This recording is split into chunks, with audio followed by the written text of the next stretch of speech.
அன்பே சிவம் மனமே குரு என்றுணர்த்திய குருவே போற்றி. நித்திய ஆனந்தமான நித்யானந்த குருவே போற்றி. குரு பிரம்மஸ்ரீ நித்யானந்தரே போற்றி போற்றி. ஐயா ஆத்மா வணக்கம் ஐயா. நான் புத்தூர்லேருந்து வந்திருக்கேன். என் பேர் ராஜேஸ்வரி.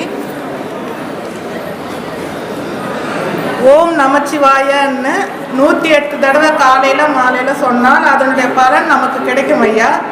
அதே போல் ஓம் சரவண பவா என்று சொன்னால் 108 தடவை சொன்னால் அந்த பலன் அதுபோல் கிடைக்கும் ஐயா. பலன் நமச்சிவாயன்னு 108 தடவை சொன்னால் அதனுடைய பலன் ஒன்று கிடைக்கும். அதே நேரத்தில் சரவண பவான்னு சொல்லக்கூடாது. ஓம் சக்தி சரவண பவா, ஓம் சண்முகா, ஓம் கந்தா கதிர்வேலா கார்த்திகேய சண்முகா அப்படின்னா அதனுடைய பலன் கிடைக்கும். ஐயா அடுத்த கேள்வி ஐயா. நம் உடலில் எல்லா கடவுள் சக்தி, பிள்ளையார், முருகன், விஷ்ணு, பிரம்மா, சிவன், சரஸ்வதி இருக்கும்பொழுது நமக்கு ஏன் ஐயா அதிகமாக கற்பனைகளும் வேதனைகளும் இடையூறுகளும் வருவதற்கு காரணம் என்ன ஐயா? கண்ணு பார்க்குதும்மா, காது கேட்குது, மூக்கு மோருது, எல்லாரும் பேசுனதை நம்ம கவனிக்கிறோம். நம்மளையே பார்க்கல. நம்மளை பார்க்காதால நமக்குள்ள இருக்கிற கடவுளெல்லாம் நம்ம மறந்துட்டு உலகத்தையே பார்க்குறோம். அதனால் கற்பனைகள் தோன்றுறது, ஆசைகள் தோன்றும். ஐயா சிவனும் ஞானிகளும் சித்தர்களும் புலித்தோல் மேல் தியானம் பண்ணுகிறார்கள். அதற்கு எதுவும் விளக்கம் இருக்கிறதா? சித்தர்கள் பாடல்களும் ஞானிகள் பாடல்களுக்கும் விளக்கம் இல்லைம்மா. நான் ஒரு 3 மாதத்துக்கு முன்னே கூட நான் சொன்னேன், ஒவ்வொரு மகான்கள் பாடின பாடல்களும் செய்யுள் வடிவிலையும் இலக்கணம் இலக்கியத்திலையும் இருக்குது. இது சாதாரண பாமர மக்களால் படித்து அவங்க என்ன சொல்லிக்கிறாங்கன்னு தெரிஞ்சிக்க முடியாதால இன்றைக்கி இந்த இந்து மதத்தினுடைய சிறப்பு இருக்குது. அது ஒரு அற்புதமான கலை. அவ்வளோ அற்புதங்கள் இந்து மதத்தில் இருக்குது. ஆனால் அது மனுஷனுக்கு தெரியாதால மதம் மாற்றங்கள் ஏற்படுது. அதனால தான் சொன்னேன், கல்வெட்டில் இருக்கிற 4 மொழிகள் தெலுங்கு, கன்னடம், தமிழ், மலையாளம் 4 மொழிகளும் சேர்ந்தது தான் கல்வெட்டுகள் ஆதியில் பதிச்சுது. ஏன்னா அப்போ 4 ஸ்டேட்டும் ஒன்றா தான் இருந்தது. அந்த 4 மொழியில் சேர்ந்த கல்வெட்டை கூட பிரித்து தனித்தனியாக ஆக்கிட்டாங்க இன்றைக்கி. ஆனால் இந்த இலக்கணம் இலக்கியமாக செய்யுள் வடிவில் இருக்கிற இந்த பாடல்களையும் சரியாக தனித்தனியாக பிரித்து இந்த பாமர மக்கள் படிக்கிற மாதிரி இன்றைக்கி நிறைய படித்தவங்க இருக்கிறாங்க, பெரிய மேதைகள்லாம் இருக்கிறாங்க. அவங்கெல்லாம் அதுக்கு மொழிபெயர்த்து கொடுத்தாங்கன்னா எல்லா மக்களுக்கும் அது புரியும். அவங்க மகான்கள் என்ன சொன்னாங்கன்றதையும் தெரியும். 2வது சித்தர்களுடைய பாஷையில் எல்லா மறைப்பொருளை சொல்லியிருக்கிறதுக்கு காரணம் என்ன அப்படின்னா, இது மக்கள் தெரிஞ்சுக்கிறதுக்காக அவங்க எல்லா விஷயத்தையும் சொன்னாங்க. ஆனால் அதை என்ன போச்சு, இன்றைக்கி பிழப்புக்காக உருவாக்கிக்கினாங்க. ஓப்பனாக சொல்லியிருந்தா இன்னும் மோசமாக போயிருக்கும். ஆனால் மறைமுகமாக சொல்லியே இன்றைக்கி தொழிலாக போயிடுச்சு அது. அதனால் ஆதியிலே அவங்க மறைமுகமாக சொல்லியிருக்காங்கம்மா. அதுக்கு விளக்க உரைகள்லாம் அவ்வளோ கரெக்டாக எழுத முடியாது. ஏன்னா எந்த பாதையில் அவங்க சொல்லியிருக்கிறாங்களோ மகான்கள், நீ அந்த பாதையில் போகிறவங்களுக்கு தான் அதனுடைய பொருள் புரியும். அதை நீ படிப்பை வச்சு அதனுடைய பொருள் புரிய முடியாது, கஷ்டம் அது. இப்போ அது சொல்கிறாரு திருமூலர், மூல துவாரத்தில் இருட்டறை மூலையில் இருந்த கண்ணி குருட்டு கிழவன் கூடல் குறித்து குருட்டினை நீக்கி மறிட்டி அவளை மனம் புரிந்தாள். என்ன புரிஞ்சது? ஏதாவது புரிஞ்சுதா? இது அந்த பாதையில் போகிறவங்க தான் அதனுடைய பொருள் புரியும். இவர் எங்கே சொன்னார்? இருட்டறை நீ எதை சொன்னார்? குருட்டு கிழவன் யாரை சொன்னார்? அந்த குருட்டு கிழவங்களோட இந்த இருட்டறையில் இருக்கிற கன்னி பொண்ணு எதுவுமே சேர்க்கணுன்றாரு. அது யார் அது சேர்க்கறது அப்படின்றது அந்த பாதையில் போகிறோம். படிச்சுட்டு அதை தெரிஞ்சிக்க முடியாது, கொஞ்சம் கடினம் தான். அதனால் அவ்வளோ முழுமையாக 100க்கு 100 அது புரியலனால ஒரு 80% புரியும்.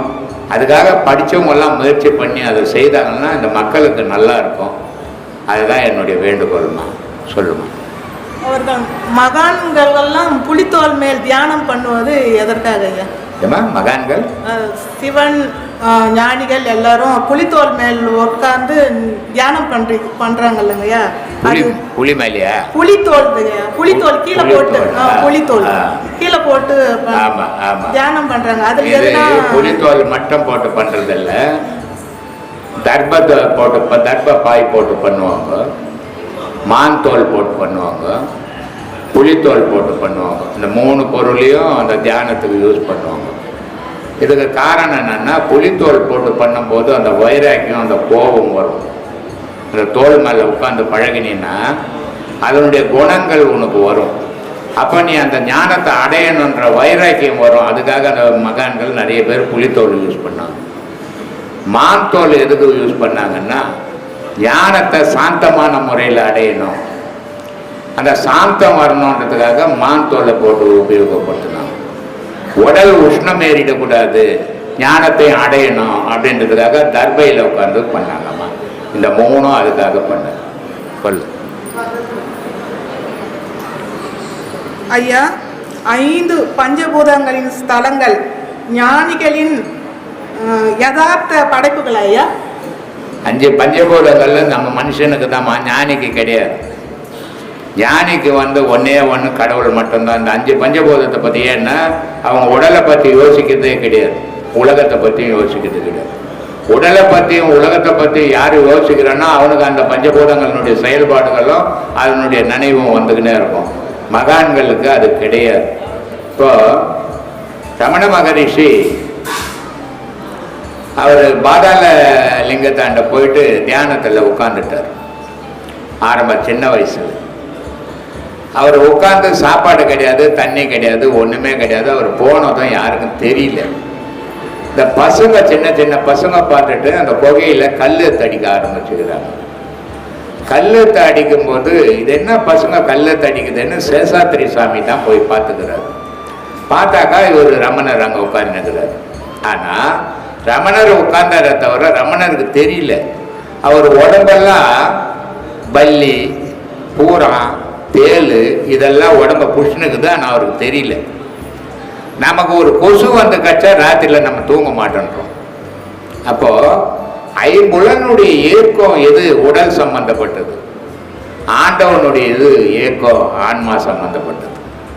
ஆன்மா சம்பந்தப்பட்ட விஷயத்துல இருக்கிற ஞானிக்கு இந்த ஐம்புலனை பற்றி கவலை கிடையாது, பஞ்சபூதத்தை பற்றியும் கவலை கிடையாது. அதனால்தான் பாம்பாட்டி சொல்லுவார், 3 வரும் கனலிலே மூழ்கி வருவோம் அப்படின்னா. உலகம் ஃபுல்லாக எரிஞ்சுக்கிட்டு இருந்தா விட அது உள்ளே பூந்து நான் வருவேன்டா, ஏன்னா அந்த நெருப்பு ஒன்றும் பண்ணாது. கடல் நீர் பெருத்து பொங்கி வந்தால் கூட அந்த கடல் தண்ணிக்குள்ளே நான் மூழ்கி வருவேன், ஏன்னா அந்த கடல் தண்ணி ஒன்றும் பண்ணாது. நம்மளை பண்ணுமா? ஒரு சுனாமி வாரி கொட்டிட்டு போயிடுச்சு. அப்போது 5 பஞ்சபூதங்களோட வாழறது மனிதன், 5 பஞ்சபூதங்கள் நினைவோடு இருக்கிறது மனிதன். 5 பஞ்சபூதங்கள் இயக்கத்திலே தான் நம்ம வாழ்ந்துன்னுக்கிறோம். அதனால் இந்த மனிதனுக்கு தான் 5 பஞ்சபூதம், மகான்களுக்கு 5 பஞ்சபூதம் கிடையாது, ஆண்டவன் மட்டும்தான். ஐயா, இது ஒரு வாரத்தின் தமிழில் ஞாயிறு திங்கள் சொல்கிறோம் ஐயா. தெலுங்குல ஆதி, சோம, மங்கள, புத, குரு, சுக்கிர, சனி. இந்த வாரங்களையே நாம் அறிஞர்கள் ஞானிகள் அறிவுபூர்வமாக வைத்ததுங்களா ஐயா இந்த வாரத்துங்கள? இந்த வாரம் திங்கள், செவ்வாய், புதன், வேழன், வெள்ளி, சனி, ஞாயிறு, இந்த 7 கிரகங்கள் பூமியில் இருக்குது. 9 கிரகங்கள் இருக்குது. இந்த 9 கிரகங்களையும் இன்னைக்கு விஞ்ஞானம் பல நாடுகள் பல கோடிகள் போட்டு ஒரு 2-3 கிரகத்தை தான் ஆராய்ஞ்சாங்க. அதுக்கு மேலே ஆராய முடியல. இப்போ செவ்வாய் கிரகம், செவ்வாய்னா அந்த கிரகம் அதனுடைய தரை அதனுடைய இதெல்லாம் சகப்பாக இருக்கும் அப்படின்னு அப்போவே எழுதிட்டான். இப்போ கிட்டத்தட்ட 20,000 வருஷத்துக்கு முன்னே மகான்கள் அதை போய் பார்த்து எந்தெந்த கிரகத்தினுடைய செயல் மனிதனுக்கு என்ன செய்யுது, அதான் கிரக சாஸ்திரம்னு எழுதணும். அப்போ அந்த வானத்துக்குள்ளே இருந்து இந்த உலக உயிரினங்கள் வாழறதுக்கு என்ன செய்யுது, அது வான சாஸ்திரம்னு எழுதணும். அப்போ கிரக சாஸ்திரம் வான சாஸ்திரம் ஆதியிலே எழுதிட்டான். இப்போ எந்தெந்த கோள்களினுடைய செயல் என்ன பண்ணுது, அதனுடைய நன்மை தீமைகள் என்ன மனுஷனுக்கிட்ட தான் இந்த 7 நாள்களை வகுத்து நமக்கு கொடுத்தான். ஆனால் இன்றைக்கி விஞ்ஞானம் கூட இன்னும் அதை கண்டுபிடிக்க முடியல, போக முடியல. காரணம் என்னன்னா, இவன் நல்லா ஒரு ராக்கெட் எடுத்துக்கின்னு நிறைய பணம் சொல்ல பண்ணி 10 நாள் ஒரு 6 மாதத்துக்கு சாப்பிடாத மாத்திரைங்கள்லாம் போட்டுக்கின்னு போய் பார்த்துக்கின்னு இருக்கிறான். ஆனால் ஆதியில் இருந்த மகான்கள் என்ன பண்ணான்னா, உடலை இங்கே போட்டால் ஆன்மா போச்சு, அங்கே எது என்னென்ன பண்ணுது, என்ன நிறத்தில் இருக்குது, என்னுடைய செயல்பாடுகள்னால் எல்லாத்தையும் குறிப்பெடுத்துன்னு வந்து இந்த உடலுக்குள்ளே பூந்த பிறகு வான சாஸ்திரம், கிரக சாஸ்திரம் அப்படின்னு எழுதணும். இதெல்லாம் சொன்னான். கண்டவர் விண்டதில்லை, விண்டவர் கண்டதில்லைன்னா. நீ பார்க்குற இடத்துல பேச முடியாது, சொல்ல முடியாது, எழுத முடியாதுடா. ஆனால் சொல்கிற இடத்துலேருந்து, பேசுகிற இடத்துலேருந்து, இப்போ எழுதுகிற இடத்துலேருந்து அதை பார்க்க முடியாதுடான்னு. இவன் கண்டவர் விண்டதில்லை, விண்டவர் கண்டதில்லைன்னு கடவுளை பார்த்து பேச மாட்டான், பேசுகிறவன் கடவுளை பார்க்கலன்னு சொல்லிவிட்டான். ஏன்னா நம்ம ஆளுக்கு எவ்வளோ அவ்வளோதான் எனக்கு தெரியும், பொருள் புரியாமல் பேசுகிற விஷயங்கள் இது. அதனால் அப்படி எழுதுனதுதாம்மா அந்த 7 நாள். ஐயா, பாம்பன் சாமிகளுடைய சீடருக்கு அங்கே சமாதி இருக்குங்க ஐயா. அவருடைய பட்டு